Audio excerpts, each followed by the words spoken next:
ગોળવાળ ચુવાણ થયા, રાકેશ ચુવાણ થયા, ટુકેશ ચુવાણ થયા, સાતોડા ચુવાણ થયા અને સાપટ ચુવાણ થયા, રાવ પૂરણમલજી કા મૂળપુર ઇટાવા કો રાજકીનો જ્યારા પૂર્વિયા ચુવાણ થયા, મોહણ ચુવાણ થયા, માદડેચા ચુવાણ થયા, ડિંડરવ્યા ચુવાણ થયા, બંકટ ચુવાણ થયા, રેડવા ચુવાણ થયા, બાળેચા જરડ ચુવાણ થયા, હુણપાળ ચુવાણ થયા, અટપોજી કા બદનોર બેઠા રાવ કુવાયા, उनका चित्ता चुवाण થયા, આથુણે બેઠા. આથુણું ગામ છે ને તમારે? આથુણે એક લોટો જસ મૂકી દો. મૂકી દો ભરી. उनके बेटा रतन सिंह जी रामगढ़ वसायो उठासो रावत राव चुवाण कुवाया, रोड चुवाण कुवाया, सावर गांव बेटा એટલે લાખણા સિંહજી के 8 पुत्र कुलदेवी माता आशापुरा पूजी बिशल देव जी का अजोजी, रानी जादव जी, राम सिंह जी की कुंवर बेटा गोवाजी, पृथ्वीराज जी, दतंग देव जी, मेघ गोगराज जी, बिशल देव जी ढाडिया थया, अजमेर गांव लाला शेड़ का शराब सु वागोजी का शहर वसायो संमत 10 ने 40 ની સાલમાં જેઠ બુદ્ધિ સાતમ દિતવાર ને દિવસે. એમના મેં બધા ચૌહાણોનો ઇતિહાસ આવે એટલે પૃથ્વીરાજ ચૌહાણનો, હમીરદેવ ચૌહાણનો એ બધા આપણા કુટુંબી હતા. બધા આપણા વંશજો તો ના કહેવાય પણ આપણા કુટુંબી હતા. એ બી ચૌહાણ હતા ને આપણે બી ચૌહાણ છે. ખરેખર તો આપણે એવું ના કહી શકીએ ભાઈ આપણે પૃથ્વીરાજ નથી પણ આપણા કુટુંબી ખરા. એ ચૌહાણ આપણે ચૌહાણ છે. એટલે આપણા વડીલો રાજ કરતા નાડોલમાં, નાડોલ પાલી સિરોઈ એ લોકો રાજ કરતા એ વખતે આપણે 932 માં અહીંયા આવી ગયા હતા નાડોલ પાલી બાજુ. અને પૃથ્વીરાજ ચૌહાણ એમનો રાજ હતો આપણે અજમેરમાં. पृथ्वीराज चौहान के रानी तंवर राजा धर्मराव जी की पुत्री आलमदेव कुंवर दूजी राठौड़ कच्छंद जयचंद की हंसादेव पुत्र आलमदेव जी की जयसंग देव जी, दला सिंह जी की, देवराज जी की, बधू जी की, मणक करण जी, जालो जी, अजयराज जी, भोजराज जी, सून सेन जी, अलाण सेन जी, गोदा जी, हंसराज जी, तेनी रूप कुंवर, गोदा जी का कड़पाल जी, अमर गोगाव जी, सूरजमल जी, अमर गागेव जी की रानी तीन पड़ी, रानी सोलंकणी, राजकुंवर दूजी राठौड़, ज्ञान कुंवर तीजी, कुंवर सोम कुंवर पुत्र सोमेश्वर जी, कानजी चादड़ देव जी, सोमेश्वर जी के रानी तंवर अगपाल देव सिंह जी की कुमेती बेटा पृथ्वीराज जी गादी पर बैठा 1115 ની સાલમાં શ્રાવણ સુધી 13 ના दिन अनंतपाल जी की पृथ्वीराज जी का नाना की गादी पर बैठा गढ़ 1132 ની સાલ ઉપર. પછી પૃથ્વીરાજ ચૌહાણનો ઇતિહાસ એમના મેં આવે. પૃથ્વીરાજ ચૌહાણનો પેલો અજમેરમાં જો રાજ કીધો, પૃથ્વીરાજ ચૌહાણનો તો ઇતિહાસ વાંચવા જાય આખી રાત નીકળી જાય એટલો બધું મોટો એમની ગાથા છે. આપણો ઇતિહાસ વંચાઈ જાય એટલે પછી હું તમને પૃથ્વીરાજ ચૌહાણની બધી વાત આપણે કરીએ. પછી યાદ કરાવજો તમે. અત્યારે કરવા માંડી જાવ તો આપણો છૂટી જાય.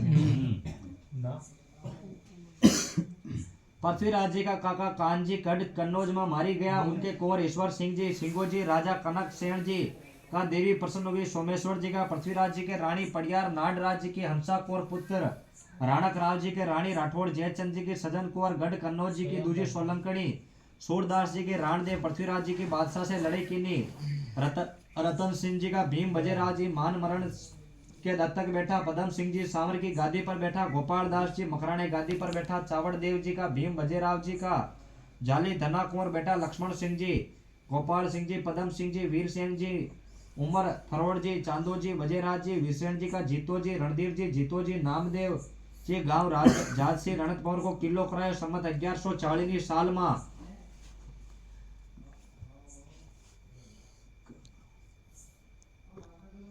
कंगरूण बादशाह से लड़ाई की नहीं. तारो किलो आशापुरा माताए पूजी. पाटल आशव पालव की पदम सिंह जी है. पाटली आशा पालव નો પેડ હોય આશા પાલવ એટલે આપણા આશાપુરા કુળદેવી છે ને. આપણા કુળના જો માણસો જો આશા પાલવનો વૃક્ષ સાંભળ્યો તમે? આપણા કુળના માણસો ક્યારે આશા પાલવનો વૃક્ષની લકડીઓ નથી પાડે. આપણે કુળદેવી છે આશાપુરા એટલે આપણે એમના વૃક્ષના આપણા બધી પૂજા કરી. पदम सिंह जी चाचक बादशाह सु लड़ाई की जद हार हुई तारे माता कालकाए सपनो आप्यो. तारे पदम सिंह जी अपना राजा था नाडोल में. एमने माता अपनी कुलदेवीए सपनो आप्यो કે તમે પાવાગઢના ઉપર ઉદલ રાજાનો રાજ છે. કેનો રાજા? ઉદલ.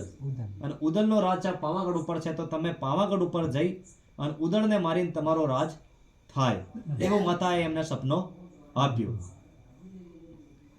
જ્યારે માતાએ એમને પદમસિંહજીને સપનો આપ્યો તો પદમસિંહજીએ ત્યાં ચડાઈ કરીને ગયા અને ઉદળને મારીને પાવાગઢનો રાજ લીધો અને પાવાગઢમાં રાજ કરવા લાગ્યા અને ઉદળને મારીને પાવાગઢનો રાજ લીધો અને પાવાગઢમાં આપણે રાજ કરવા લાગ્યા.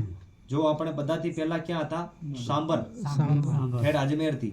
ત્યાંથી 94 ની 24 શાખા પલટી એટલે આપણે આવ્યા નાડોલ. આપણી કુળદેવનું મંદિર બનાવ્યું નાડોલ 932 ની સાલમાં. ત્યાંથી આવ્યા તો પછી પાવાગઢ.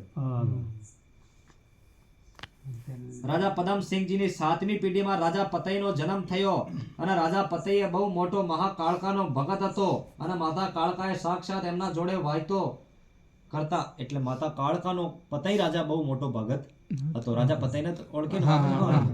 તો રાજા પતઈએ માતા પતઈની વાત મને બતાવવી પડશે. એટલે રાજા પતઈ માતા કાળકાનો બહુ મોટો ભગત હતો. તે કાળકા માતા એમને આપરૂપ એમને સાક્ષાત દર્શન આપીને એમના જોડે વાતચીત કરી. એટલે માતા કાળકાએ એમને કીધું કે પતઈ તું મારો મોટો ભગત છે તો તું મને એક વચન આપ કે હું ગમે જ્યાં રૂપમાં આવી જાઉં તો તું મને ઓળખી જાય. એટલે રાજા પતઈએ કીધું કે માતાએ તમે ગમે જ્યાં રૂપમાં આવી જાઓ ને કોઈ કેના બી રૂપમાં તમે આવી જાઓ તો હું તમને ઓળખી જાય. એવું માતાને વચન આપ્યું. અમે વર્ષો બીતતા માતા કાળકાએ આપણે રાજા પતઈના જો રાજા પાવાગઢ હતો એમના ઉપર નવરાત્રિના દાડામાં ગરબો મંડતો. ગરબો તો સમજો ને? એટલે ગરબો મંડતો જ્યારે રાજા પતઈની 7 રાણીયા, રાજા પતઈની 7 રાણીયા હતી. એટલે રાજા પતઈની 7 રાણીયાની મહેલોની બીજી બધી રાણીયા મળીને ગરબો રમવા માટે જાતી. એટલે ગરબો રમવા જતી તો માતા કાળકાનો એવો વિચાર થયો કે આપણે સુધી ગરબો રમવા માટે જઈએ. માતા કાળકાને મનમાં ગરબો રમવા માટે વિચાર થયો. એટલે માતા કાળકાએ કીધું કે આપણે ગરબો રમવા માટે જઈએ પણ આપણા આપ સ્વરૂપમાં તો જવાય નહીં, કે આપણા સ્વરૂપમાં તો જવાય નથી. તો આપણે ગમે જ્યાં કોઈ પરાઈ સ્ત્રીનું રૂપ ધારણ કરીને આપણે જઈએ, કે આપણે કોઈ ગમે જ્યાં સ્ત્રીનું રૂપ ધારણ કરીને આપણે જઈ શકીએ. એટલે માતા કાળકાએ જો આવી ગયા સુરેશભાઈ, જય માતાજી. તમે તમારી વાત કરતા કેતા ભોજન બનાવે એટલે